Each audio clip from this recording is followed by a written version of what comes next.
एक और बात जो लोग सोचते हैं वो ये कि इसमें कितना वक्त लगेगा, अपने कार को पाने में कितना वक्त लगेगा, रिश्ते, पैसे या वो जो कुछ भी हो। मेरे पास कोई रूल बुक नहीं है जो ये कहे इसमें आपको 30 मिनट, 3 दिन या 30 दिन लगे। मेरे नजरिए से ये मामला आपके और सृष्टि के बीच के तालमेल का है।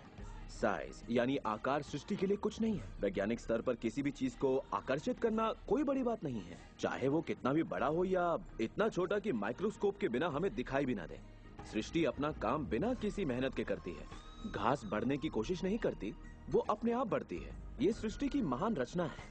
सब कुछ इसकी बदौलत होता है कि हम सोच के साथ क्या करते हैं। हम कहेंगे ये बड़ा है, इसमें कुछ वक्त लगेगा, और ये छोटा है, ओ ये तो 1 घंटे में हो जाएगा। ये वो नियम है जो हमने निर्धारित किए हैं। सृष्टि के मुताबिक कोई नियम नहीं होते, इसी वक्त चाहिए। इस एहसास को अगर आप जाहिर करें तो सृष्टि जवाब देगी। कुछ लोगों को छोटी बातों में आसानी होती है तो हम उनसे कहते हैं छोटी चीज से शुरू कीजिए, जैसे कि 1 कप कॉफी। तो चलिए 1 कप कॉफी को आकर्षित करने का मंसूबा बनाइए। तस्वीर कीजिए कि आप एक पुराने दोस्त से बात कर रहे हैं जिसे देखे अरसा हो गया। न जाने कैसे कोई आपसे उसके बारे में बात करने लगेगा और वो दोस्त आपको फोन करेगा या चिट्ठी लिखेगा। लोगों को हैरानी होती है कि मुझे कार पार्किंग की जगह कैसे मिलती है, और ये मैं तब से कर रहा हूँ जब से मैंने रहस्य को समझा। मैं ठीक उसी पार्किंग की जगह का तस्वुर करता जहाँ मैं चाहता, और अधिकतर वो जगह मेरे लिए खाली होती और मैं वहाँ गाड़ी खड़ी कर देता। कभी कभी मुझे 1 या 2 मिनट इंतजार करना पड़ता और वो गाड़ी बाहर निकलती और मैं वहाँ आ जाता। यही होता है मेरे साथ।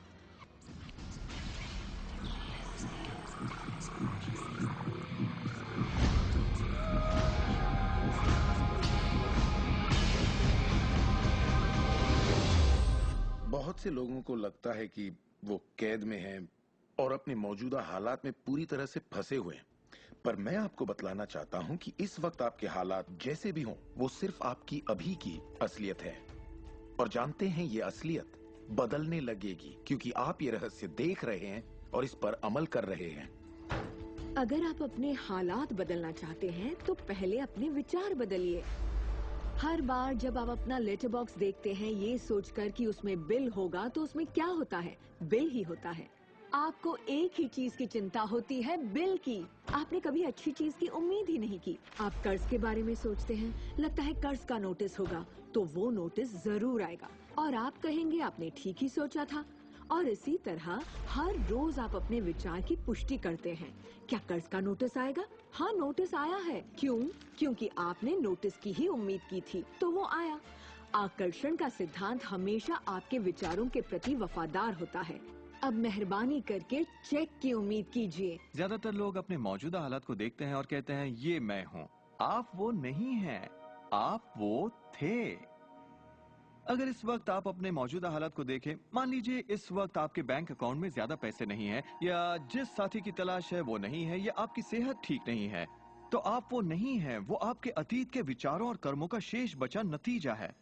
तो हम लगातार अतीत के विचारों और कर्मों के बचे हुए शेष में रहते हैं। जब आप अपने मौजूदा हालात को देखते हैं और अपने आप को उससे जोड़ते हैं, तब आप अपने आप को भविष्य में उसी चीज को पाने की सजा देते हैं।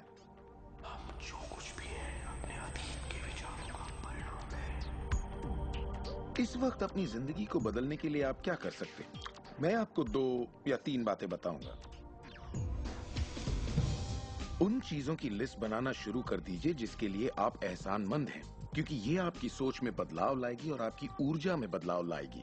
और हो सकता है आपके पास जो नहीं है आप उस पर सोच रहे हो, शिकायतों पर सोच रहे हो, और आप जो भी आपकी प्रॉब्लम हो उन पर सोच रहे हो। अब प्रॉब्लम चाहे जो भी हो, जब आप लिस्ट बनाते हैं तब आप एक अलग दिशा में जाते हैं। जिन बातों के लिए अच्छा महसूस करते हैं उनके लिए शुक्रगुजार होने लगते हैं। शुक्रगुजार होना अपनी जिंदगी में ज्यादा पाने का बेहतरीन जरिया है। हर आदमी जानता है कि छोटी छोटी बातों पर जब उसकी पत्नी तारीफ करती है तो वो क्या करना चाहेगा? वो ज्यादा कोशिश करेगा। तारीफ करें तो क्या नहीं मिलता, इसमें ऐसा खिंचाव है जो अपनों को करीब लाता है।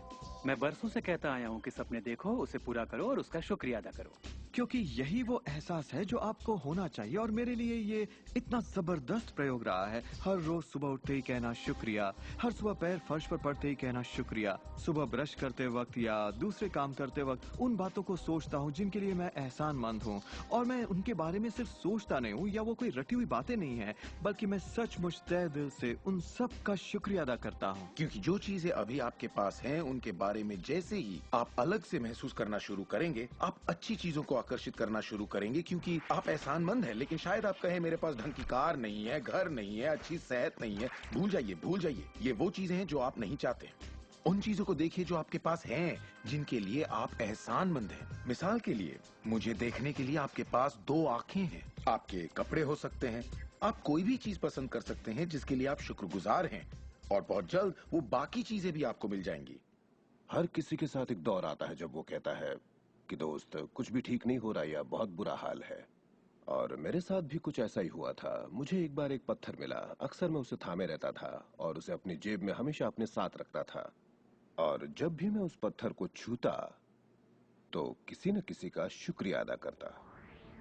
हर सुबह मैं उठता, इसे ड्रॉअर से निकालता, अपनी जेब में रखता और उनका सोचता जिनका मैं शुक्रगुजार हूं। और रात में जब जेब खाली करता हूं, ये फिर निकल आता है। मुझे इसके साथ कुछ कमाल के अनुभव हुए हैं। साउथ अफ्रीका से एक दोस्त आया था। जब ये मेरी जेब से गिरा तो उसने पूछा, ये क्या है? ये क्या है? मैंने सारी बात बताई तो उसने इसका नाम रखा एहसानमंद पत्थर। एहसानमंद पत्थर।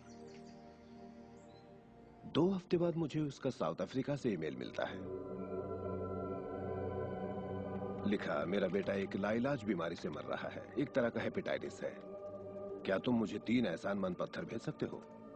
वो एक मामूली पत्थर था जो सड़क पर मिला था, तो मैंने कहा जरूर। मेरे लिए उन पत्थरों का खास होना जरूरी था, तो मैं नदी किनारे गया, चुनकर सही पत्थर निकाले और उन्हें उसे भेज दिया। 4 या 5 महीने बाद मुझे उसका ईमेल मिलता है।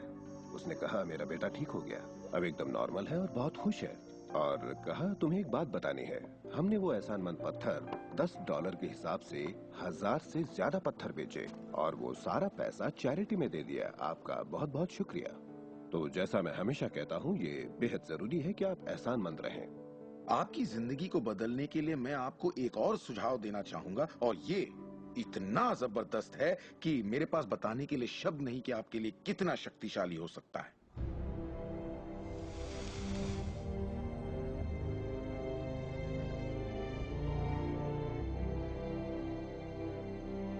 मैंने विजुअलाइजेशन प्रोसेस को अपोलो प्रोग्राम से लिया है और उसे 1980 और 1990 के ओलंपिक प्रोग्राम में इस्तेमाल किया है। इसका नाम है विजुअल मोटर रिहर्सल। जैसा आप सोचेंगे वैसा ही पाएंगे।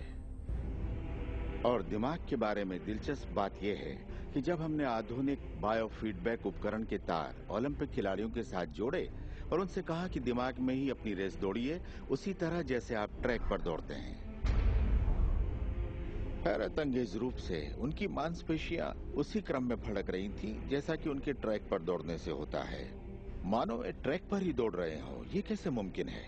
क्योंकि दिमाग ये भेद नहीं कर सकता कि आप ये वाकई कर रहे हैं या सिर्फ ऐसा सोच रहे हैं। मेरे ख्याल से दिमाग जो सोचता है वही शरीर करता है। जब आप तसव्वुर करते हैं, जब आप उस तस्वीर को अपने दिमाग में चलाते हैं, तो सिर्फ और हमेशा उसके आखिरी नतीजों के बारे में सोचें।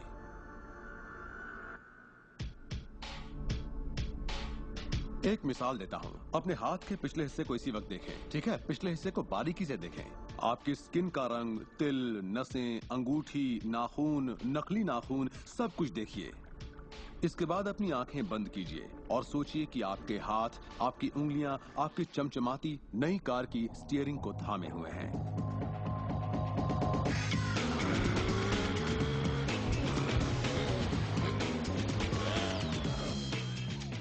ये एक ऐसा जबरदस्त तजुर्बा है, एक ऐसा जादू है जो इतना असली है कि आप कभी सोचेंगे भी नहीं कि आपको नई कार चाहिए, क्योंकि आपको लगेगा कि वो आपको मिल चुकी है।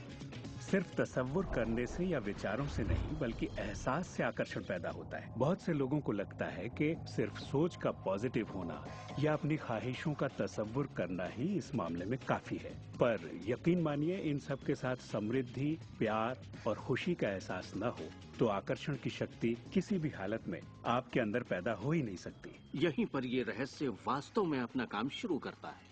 आप अपने आप को एहसास की स्थिति में देखें कि आप वाकई उस कार में हैं, ना कि काश मैं वो कार ले पाता या एक दिन मैं वो कार लूंगा, क्योंकि ये उससे जुड़ा हुआ एक निश्चित एहसास है। ये वर्तमान में नहीं है, ये दरअसल भविष्य है। अगर आप उसी एहसास में रहेंगे तो ये हमेशा भविष्य में ही रहेगा। खुशी महसूस कीजिए, आनंद महसूस कीजिए। उस अंधेरे कमरे में चाहे बेवकूफाना लगे, आप कहिए खुश रहिए।